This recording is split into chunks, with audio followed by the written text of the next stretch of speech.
Exode 14, 31. Je lis ici au nom de Yeshua. Israël vit la main puissante que l'Éternel avait dirigée contre les Égyptiens.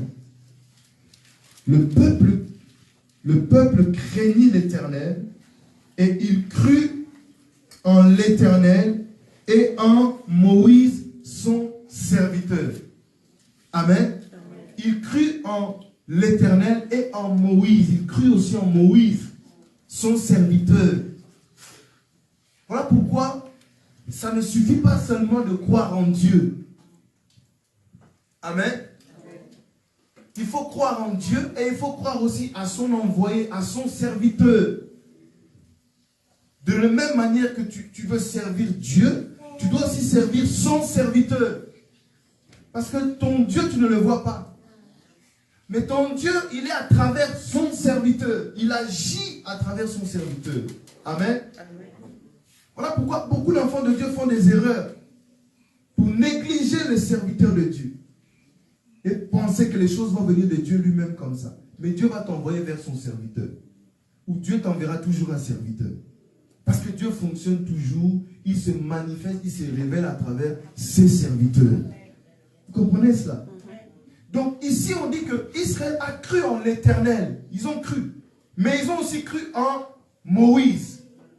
Voilà pourquoi on dit, confiez-vous à l'Éternel, vous serez affermis, mais confiez-vous aussi à ses serviteurs, vous réussirez.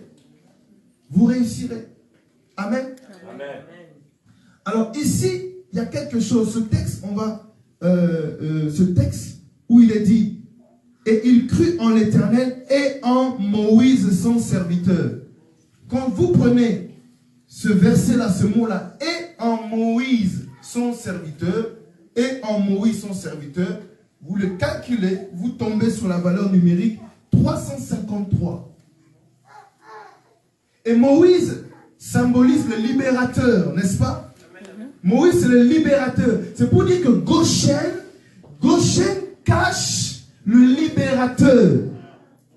C'est un mot qui cache le libérateur. Voilà pourquoi Israël ne devait pas aller ailleurs que Goshen. Ouais. Ce n'est pas un lieu comme ça qui sont positionnés par hasard. Mais Dieu connaissait la dimension spirituelle et ce qu'il comptait faire pour Israël à ce lieu-là, dans ce lieu-là. Et c'est de Goshen qu'est venu aussi le libérateur. C'est de Goshen qu'ils sont sortis. Amen. C'est de Goshen qu'ils se sont multipliés. Et c'est de Goshen qu'ils ont été expulsés. Est-ce que vous comprenez ça? Et c'est de Goshen que le libérateur est arrivé. Donc il y a un lieu. Il y a un lieu que Dieu va te positionner. Rien ne se fait par hasard. Il y a un lieu. Il y a une personne que Dieu va te connecter. Il y a un lieu où Dieu va te connecter. Il y a un temps par lequel Dieu va te demander de supporter. Il y a un lieu où Dieu va te placer pour te préparer, pour te développer, pour te former. Amen. Il y a un lieu où Dieu va réaliser son projet jusqu'à son accomplissement et jusqu'à ce qu'il va te dire maintenant tu peux y aller. Amen. Et il y a dans ce lieu-là, il y a une personne par laquelle Dieu va te connecter. Amen. Donc c'est comme ça que les choses où Dieu fonctionne. Voilà pourquoi quand tu vas de lieu en lieu, Israël n'est pas allé de lieu en lieu en Égypte. Il n'est pas allé dès qu'il est rentré, il s'est positionné là où Dieu voulait les positionner. Alléluia. Amen. Mais regardez, on dit que Goshen, c'était un lieu agréable. Pharaon qui leur a dit placez-vous là, sans le savoir, était dans la volonté de Dieu, était dans la souveraineté de Dieu. Il dit c'est bien ici, vous serez bien avec la famille, il n'y aura pas de problème, restez ici autant que vous voulez. Mais c'est toujours dans Goshen, ce lieu agréable et favorable, qui sont aussi devenus esclaves. Quelqu'un est avec moi? Amen. Ils sont devenus esclaves. Amen. Donc tu peux te trouver quelque part où Dieu a demandé que tu sois là. Reste connecté avec mon serviteur. Reste connecté avec ma servante. C'est Dieu qui a dit, je te connecte là. Et pendant le temps que vous marchez, maintenant la connexion, ça ne devient plus agréable. Selon toi, d'après toi. Parce que la personne maintenant commence à changer de tête, commence à changer d'esprit, commence à changer de langage. Et tu dis non, non, non, non, non, non, non, non, non, je quitte. Beaucoup, mes frères, mes soeurs, j'ai vu beaucoup de gens venir pour dire que non, Dieu m'a envoyé, c'est ici. Et les mêmes personnes m'ont dit, je les ai vus pour dire que non, c'était pas ici que Dieu suit. Donc Dieu tu l'as pris pour qui? Donc Dieu s'était trompé. Donc c'est quoi l'affaire? Nous on ne te connaît pas. Tu viens, tu nous dis que Dieu t'a envoyé, c'est bien, c'est Dieu qui t'a parlé. Mais il ne faut pas prendre les gens pour des... Et puis il ne faut pas se moquer des dieux surtout. Tu vois? Si Dieu t'a envoyé, et que là où il t'a dit, mets-toi là, et que ça ne marche pas comme tu le veux, attends que lui-même te dise, pars, mais ne pars pas parce que toi, tu veux partir parce que ça ne marche plus. Est-ce que tu comprends cela? Ça ne marchait plus pour Israël. La vie était devenue pénible. La vie était devenue difficile. La vie était devenue désagréable. Alléluia. Mais ils étaient dans le lieu que Dieu leur avait connecté pour se développer. Et ils devaient attendre le libérateur dans ce lieu-là. Alléluia. Amen. Ils étaient dans le lieu où Dieu avait décidé, c'est ici que je vais faire éclater ma gloire. C'est ici que je vous rendrai les honneurs, qu'on parlera de vous. À partir d'ici, toutes les nations connaissaient ce peuple d'Israël. À cause de ce que Dieu avait fait d'eux à Goshen, à cause de cette multiplication-là. Et vous allez voir même, on l'a lu, qu'est-ce que Pharaon va dire? Sortez du milieu de chez nous. Et il va même demander la bénédiction. Amen. La fête de Pâques, la fête de Pessah, ce n'est pas une célébration, pas seulement une célébration où c'est la sortie, on est sorti avec des bénédictions, on est sorti avec l'or des Égyptiens. Non, c'est de connaître et de comprendre ce qui s'est fait pour sortir. Moi, je veux connaître, je veux avoir cette révélation, je veux comprendre comment je peux sortir de ce problème-là. Après la fête, on verra après. Mais je dois sortir ici. Alléluia. Tu dois sortir de ta situation. Ton problème dure trop longtemps. Ta maladie dure longtemps. Tes dettes durent trop longtemps. Ton problème de couple, ça dure trop longtemps. Ça ne marche pas, ça fait longtemps. Maintenant, la fête, les réjouissances, on verra après. Mais comment je dois résoudre ça? Comment on fait pour sortir? Vous comprenez ça? C'est ça qui est important. Et c'est ça le secret des secrets de tous les secrets de cette fête de Pâques. Le secret de tous les secrets, de tous les secrets de la fête de Pâques. Mashiach, il a dit, ce n'est plus en mémoire de cette sortie-là, mais c'est en mémoire de moi. Et nous avons lu dans les évangiles, Matthieu 2, nous avons lu et nous avons vu ce qui est écrit, que Joseph, le papa de Yeshua, va le prendre et va le ramener en Égypte. Et quelques temps après, quelques temps plus tard, quelque chose va se produire. La chose, c'est quoi? Je vous ai fait souligner. L'ange Gabriel va annoncer à Joseph, prends l'enfant maintenant et retournez, sortez de l'Égypte parce que leurs ennemis, les personnes qui cherchaient à les tuer sont morts. Alléluia. C'est là, c'est ça qui est important. Comment Israël est sorti de l'Égypte? Israël est sorti de l'Égypte parce que quelqu'un est mort ou des personnes sont mortes. On a dit à Joseph que retourne, sors d'ici parce que leurs ennemis sont morts. Alléluia. Amen. Alléluia. Amen. Donc nous comprenons qu'il y a un combat spirituel. Tu ne peux pas sortir de ton problème si ce qui fait la force de ton problème ne meurt pas. Ce qui fait la puissance de ton problème ne meurt pas. Je ne parle pas des gens. Hein. Ce qui fait la force de ce problème ne meurt pas, tu ne sortiras pas. Alléluia. Amen. Jésus est parti en Égypte, à Misraïm. Il est rentré dans les limites. Il a connu aussi une Pâque.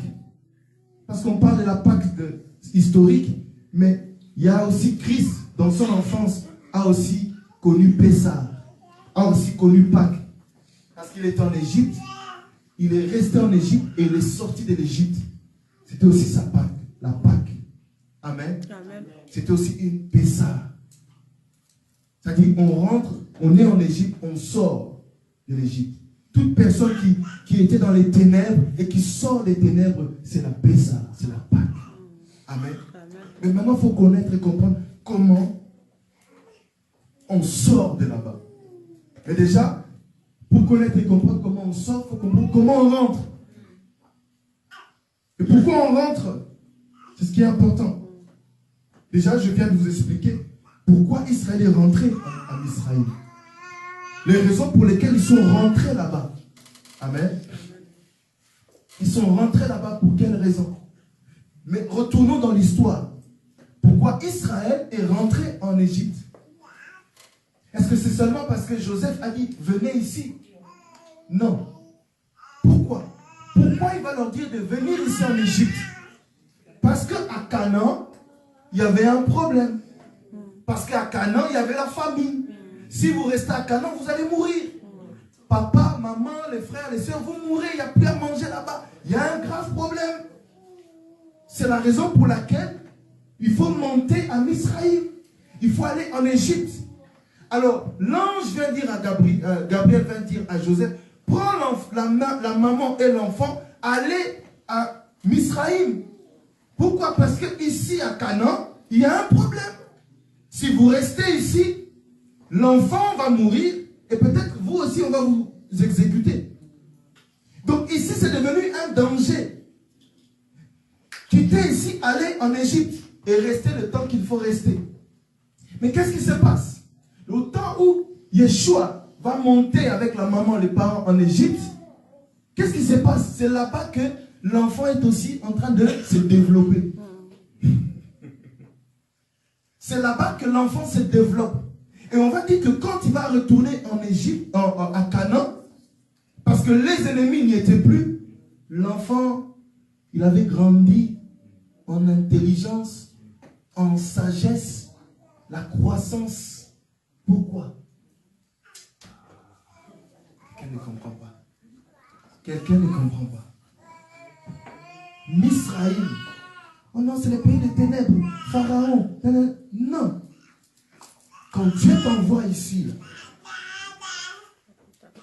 quand Dieu t'envoie ici, nous avons des bébés qui sont ici. Comment les bébés sont rentrés dans les matrix? Nous savons comment ça s'est passé. Il a fallu que le spermatozoïde il arrive, il rentre là-bas. Mais est-ce que le spermatozoïde, là, il est resté spermatozoïde là-bas? Regardez, c'est que tout ce temps de 9 mois, c'est que ce spermatozoïde est devenu avec la connexion avec l'ovule. Des êtres sont sortis, on admire. Des êtres sont sortis, ils sont beaux, ils sont belles. Ils sont même intelligents et tout et tout. Vous comprenez cela? C'est pour dire quoi? On va là-bas pour être développé. Dieu t'envoie là-bas, c'est pour te développer. C'est pour ta formation. C'est pour ton développement. C'est pour ta croissance. C'est pour ta stature. Alléluia. Amen. Et quand tu sors de Misraïm, quand tu sors de là, tu es non seulement une bénédiction. Non seulement Dieu t'a béni, mais tu es aussi une bénédiction. Pourquoi? Parce que Pharaon va demander la bénédiction à ces gens-là qu'il a maltraités. Il dit, sortez, mais n'oubliez pas, bénissez-moi, bénissez-moi. Parce qu'il a vu, il a compris que ces gens qui étaient ici et qui sortent là sont plus grands que nous, sont plus puissants que nous, sont plus riches que nous, sont plus intelligents que nous, sont plus sages que nous, sont plus forts que nous. Ils ont plus de bénédictions, ils ont plus de lumière que nous, ils ont plus de grâce, de gloire. Alléluia. Voilà pourquoi il s'est empressé. Bénis-moi, bénis-moi. Je dis à quelqu'un, quand tu sortiras de ton Israël, quand tu sortiras, tes ennemis aussi vont demander la bénédiction. Amen. Alléluia. Amen. Mais avant cela, le Seigneur veut former ce peuple-là. Il veut développer ce peuple-là. Voilà pourquoi il a fallu qu'il rentre. Maintenant, pour sortir, c'est là il y a le combat maintenant. C'est là le combat spirituel. Alléluia. On ne rentre pas en Égypte comme on était rentré pour sortir comme on était rentré. Jamais. Jamais. Déjà, regardez bien. On rentre en Égypte, on est petit. On est peu nombreux. Mais quand on sort de là, on sort grand. On sort nombreux.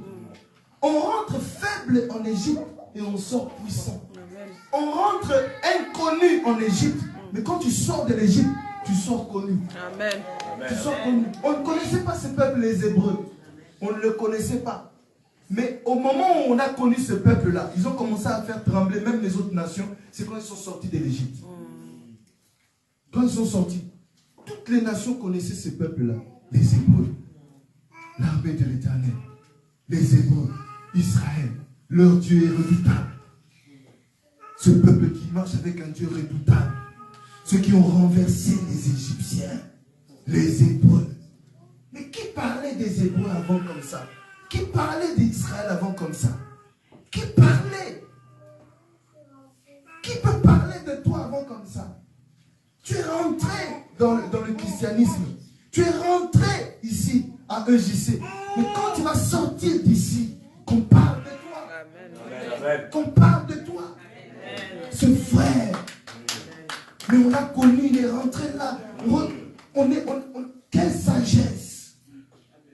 Quelle grâce. Quelle gloire. Quelle connaissance.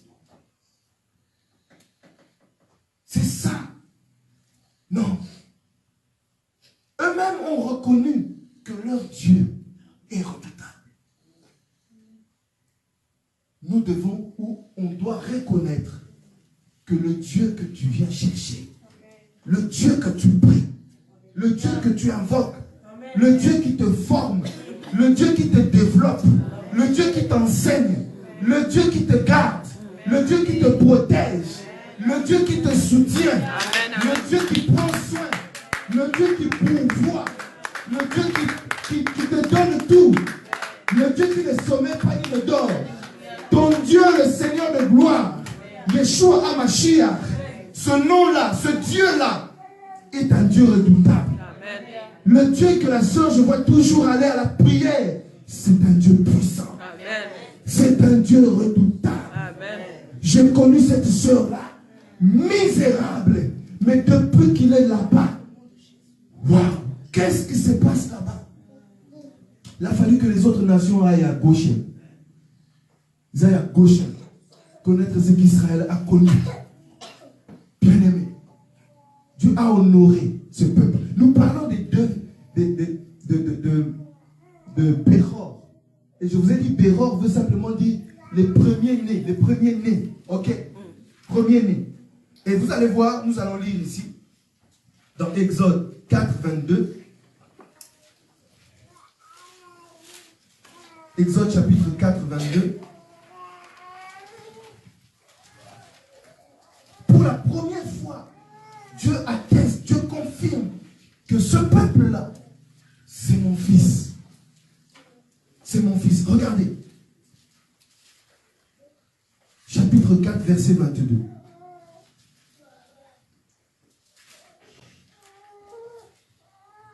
Je commence à partir du verset 21. L'Éternel dit à Moshe, en partant pour retourner en Égypte, vois tous les prodiges que je mets en ta main. Tu les feras devant Pharaon. Et moi, j'endurcirai son cœur. Et il ne laissera pas aller le peuple. Tu diras à Pharaon, ainsi parle l'Éternel. Écoutez bien, 2 points. Israël est mon fils. Israël est mon premier-né. Quelqu'un est là? Amen.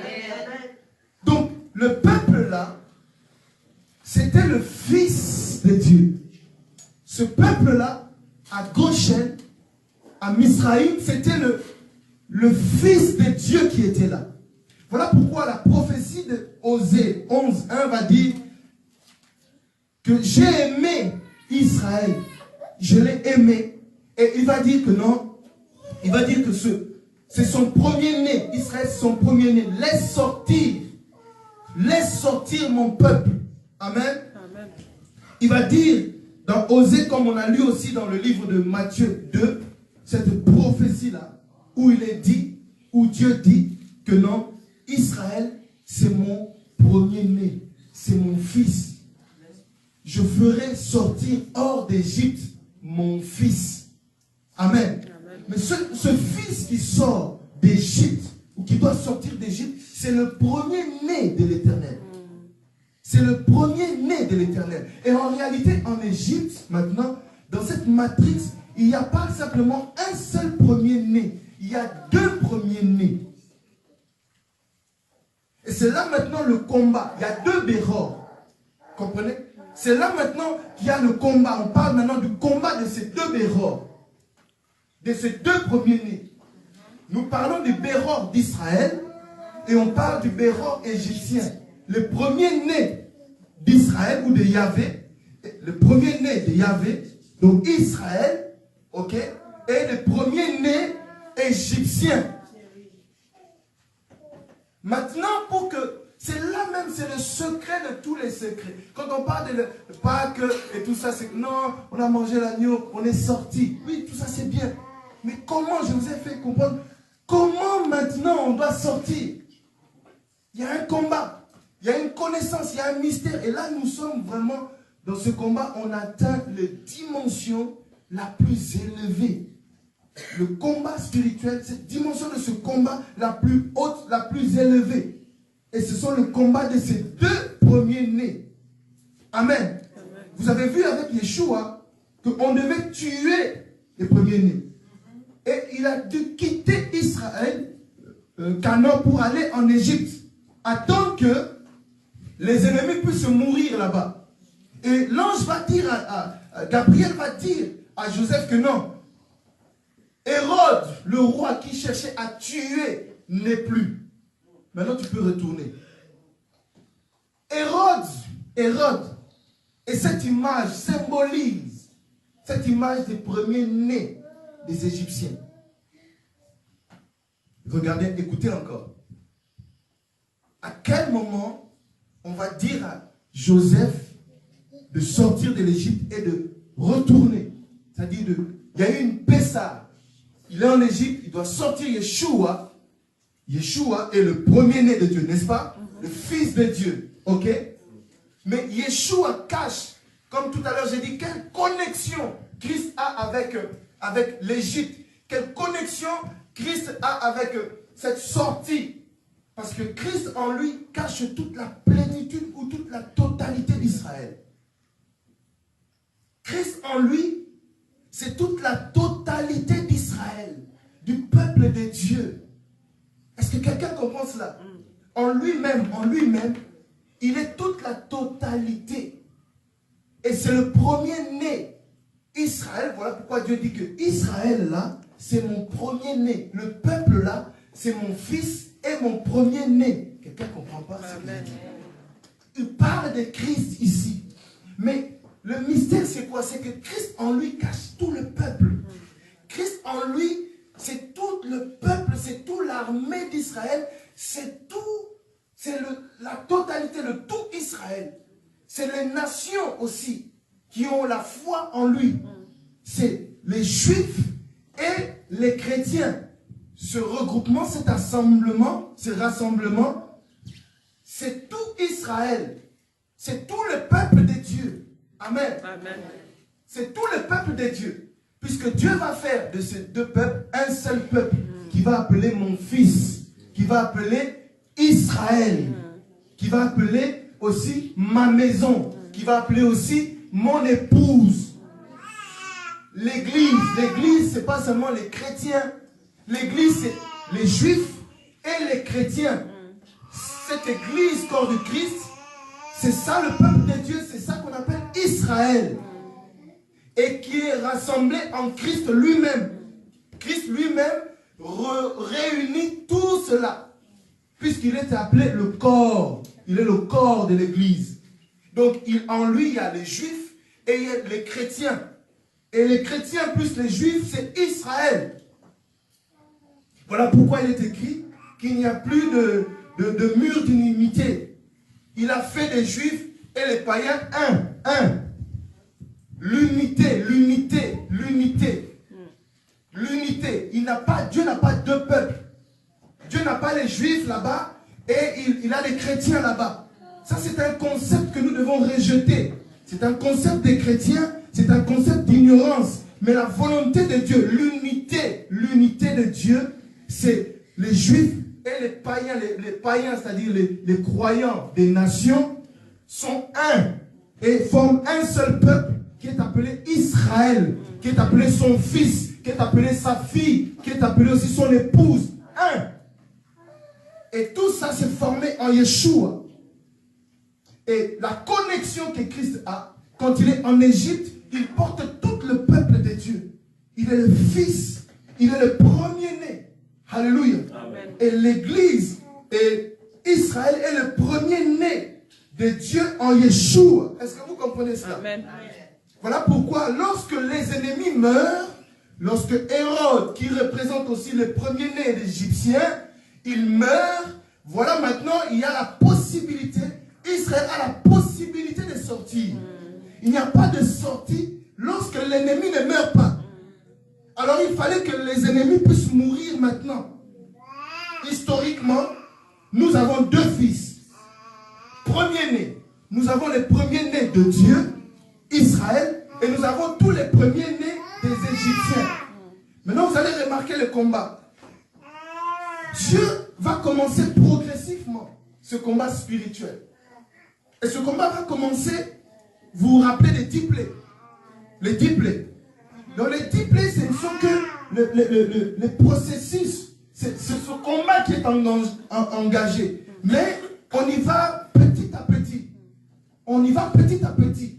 Ce sont des frappes chirurgicales pour atteindre la tête, pour atteindre les dimensions les plus hautes. Pourquoi? Parce que les premiers-nés, c'est un concept égyptien.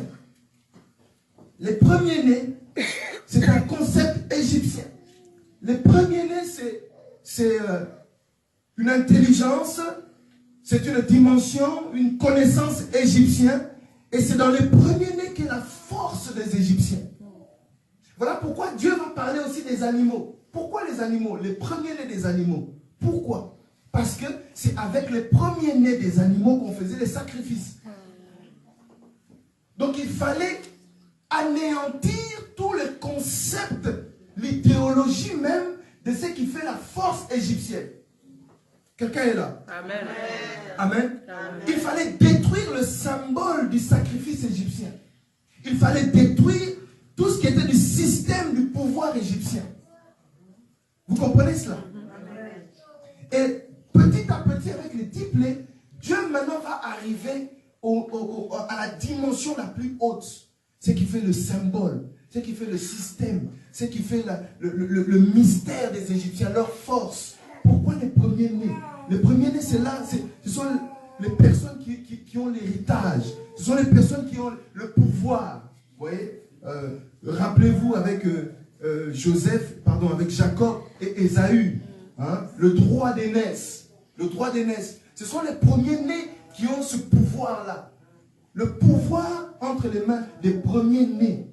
Et il fallait détruire ce système-là. Voilà pourquoi Dieu va dire dans Exode 12, quand il leur dit prenez un agneau, premier-né, sans tache, tout cela, c'est un système égyptien. Et quand Dieu dit, faites cuire tout ça, détruisez ça, mangez ça et tout à la hâte.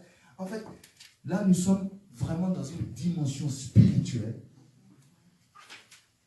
Nous sommes rentrés dans une dimension secrète, une dimension spirituelle où Dieu s'attaque complètement à tout un système spirituel de pouvoir, de domination, que eux, les Égyptiens, connaissent que ce que les Hébreux, là, ce peuple, sont en train de faire, hein, donc ils s'attaquent à notre système. Est-ce que vous comprenez ça? Ils s'attaquent à notre système. Ils sont en train de nous humilier. Ils ont compris où est notre force. Et ils sont en train de toucher vraiment, donc au point qu'il faut. Voilà pourquoi on a dit dans cette prophétie que donc il y a eu des cris incroyables. Tout Israël n'a pas connu de calme. Cette nuit-là, tout l'Égypte criait. Il y avait des pleurs incroyables. Jamais on a pleuré comme ça. Les bruits se faisaient entendre dans tout l'Égypte. Même les animaux. C'était une horreur, une horreur. Tu peux pleurer quelqu'un que tu as perdu. Tu peux pleurer un enfant. Mais imaginez-vous, tout un pays, la même nuit, tous les premiers-nés sont morts. C'était une horreur. Donc là, le système diabolique, le système même qui faisait la force et le pouvoir des Égyptiens pour dominer sur les premiers-nés de Dieu, Israël, était renversée. Elle était détruite. Et c'est à ce moment-là que la même nuit, Pharaon va convoquer Moshe pour lui dire non. Prends tout ton peuple, sortez d'ici, sortez du milieu de chez nous. Sortez. Et même des Égyptiens qui étaient là vont dire, avec Pharaon, vont dire que non, si vous restez ici, vous allez être un problème, vous allez être un sujet de malheur pour nous. Pourquoi? Je reviens à la Matrix. Je reviens à cette image. La conception d'un accouchement, c'est quoi? La conception d'un accouchement, c'est conserver la vie de celui qui est là-dedans pour empêcher la mort de cet enfant. Voilà pourquoi les femmes accouchent. Si tu gardes l'enfant trop longtemps, l'enfant risque de mourir, mais pas seulement l'enfant, toi aussi tu risques de mourir. La maman qui la porte risque de mourir. Donc, il faut l'accouchement. Et ce soir-là, c'est l'accouchement. C'est la matrice, c'est l'Égypte qui doit accoucher. On ne peut plus garder le premier-né de Dieu. On ne peut plus garder Israël. On doit l'évacuer. Parce que si on ne l'évacue pas, eux-mêmes risquent de mourir parce que le temps est arrivé. Mais nous aussi, les Égyptiens, on risque de mourir. Voilà pourquoi ils vont dire ces choses. Que s'ils restent ici, nous, on est perdus. On est foutus ici. Donc, ils doivent sortir. Alléluia. Amen. Alléluia. Amen. Je dis à quelqu'un qui m'écoute, je dis à quelqu'un qui est derrière cet écran, que dans ta situation ne peut pas te garder longtemps. Amen. Tu ne peux pas demeurer longtemps dans ces problèmes-là. Alléluia. Amen. Si tu restes longtemps dans ces problèmes-là, même ces gens-là qui te mettent dans les problèmes vont avoir des problèmes. Amen. Ils sont obligés de te laisser partir. Amen. Voilà pourquoi tu es le peuple de Dieu. Tu fais partie de son premier-né. Il t'appelle Israël. Il va dire, laisse partir mon peuple. Laisse partir maman Lucienne. Laisse sortir. Il va parler à cette situation-là. Pour que cette situation te laisse partir. Amen. Alléluia. Amen. Il ne pouvait pas rester longtemps. Alléluia. Et j'ai écrit ceci. On ne peut pas libérer Israël aussi longtemps que le Béror égyptien contient la notion de possession. Et la notion de possession, c'est sur les premiers-nés. Les premiers-nés, ceux qui ont le pouvoir. Donc il fallait que ceux qui ont la notion de possession, ceux qui ont le pouvoir puissent mourir, périr. Et Hérode était qui? Hérode était quelqu'un qui avait le pouvoir, qui avait la possession. Voilà pourquoi on va dire il est mort. C'est-à-dire, le concept, ce pouvoir-là est renversé. Ce pouvoir-là est détruit. Maintenant, tu peux sortir. Sortez d'Égypte et retourner. Alléluia. Amen. Alléluia. C'est ça qu'il faut connaître et comprendre de cette fameuse histoire de ce que Dieu Tout-Puissant a fait, a réalisé en Égypte. Ce combat spirituel qui s'est déroulé entre deux premiers-nés qu'on appelle les Béror. Il fallait qu'à Goshen, tout le pays et tout l'Égypte entier, des premiers-nés d'Égypte, puissent périr. Et là, nous avons touché au summum, nous avons touché au secret des Égyptiens. Là où l'Égypte tirait leur force, leur concept de sacrifice, leur concept de puissance, de connexion avec les forces du mal, c'était les premiers-nés qui ont caché le secret. Et il fallait que tous meurent, même les animaux, pour que leur rituel avec les sacrifices des premiers-nés ne puisse pas se faire. Alors là, l'Égypte a été affaiblie, et Dieu a démontré, comme il a dit dans les Écritures, je ferai la différence entre Israël, mon peuple, et les Égyptiens. Alléluia. Amen. Je ferai cette différence. Pharaon a vu la différence que ce peuple-là, c'est le peuple du Créateur, du vrai Dieu, du Tout-Puissant. Alléluia. Amen. Et nous qui avons prétendu être forts et puissants, mais ce peuple-là nous a démontré qu'avec leur Dieu, ils sont capables de faire encore plus des exploits que nous pouvons réaliser. Alléluia. Alléluia. Quelqu'un est là? Amen. Amen. Donc ce que je veux dire aujourd'hui, le message d'aujourd'hui était de comprendre ce qui s'est réellement fait. Le mystère, le secret du secret de la sortie de l'Égypte. Nous allons aller comme ça, le samedi prochain, nous allons aussi continuer ce message jusqu'à la Pâque, jusqu'à la fête. Amen. Amen. Mais il faut comprendre d'abord que la Pâque c'est une sortie, un passage. Et on y sort comment? Et on y sort pourquoi? Alléluia. Amen. Israël devait sortir pourquoi? Pour aller servir l'Éternel, n'est-ce pas? Il devait aller servir l'Éternel. Et vous allez remarquer que Yeshua, lorsque Dieu va lui dire de sortir de l'Égypte, c'est à ce moment-là que Yeshua, quelque temps après, Yeshua peut commencer son ministère librement. Tu ne peux pas sortir de l'Égypte s'il n'y a pas ton ennemi qui meurt. Et tant que tu es en Égypte, tu n'es pas libre.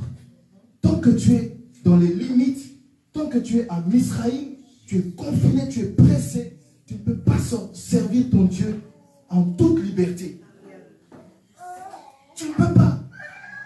Tu manques d'espace, tu manques de prolongement, tu es limité, tu as le besoin d'aller plus loin, d'agir encore, mais tu ne peux pas. Il te faut être totalement libre. Et Jésus-Christ ne pouvait pas rester à Canaan tant que Hérode, qui voulait le tuer, était encore vivant.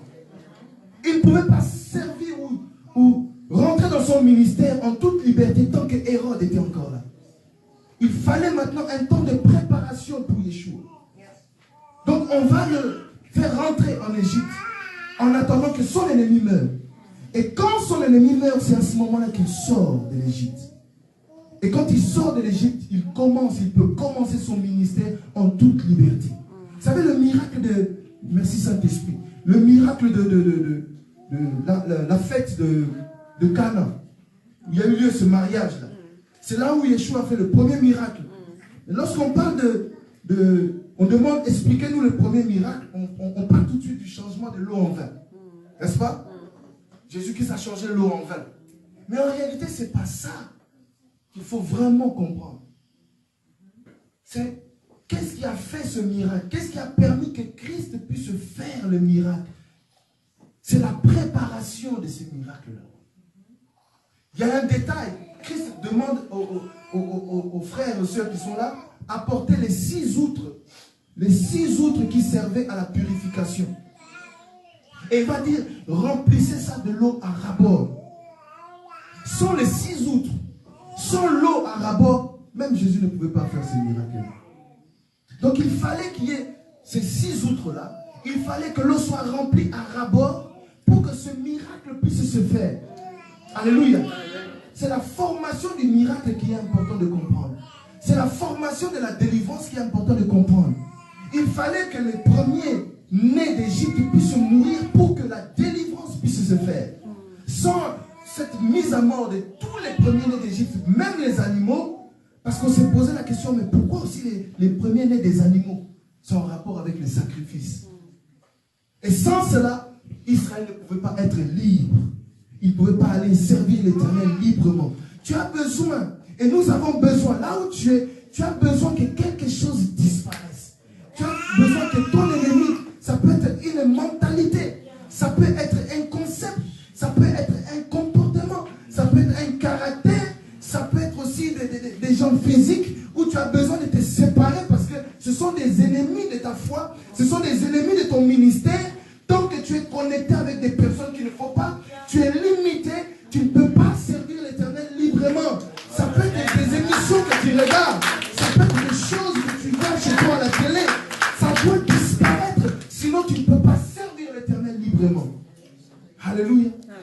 Alléluia. Donc il est important de comprendre d'où vient le problème.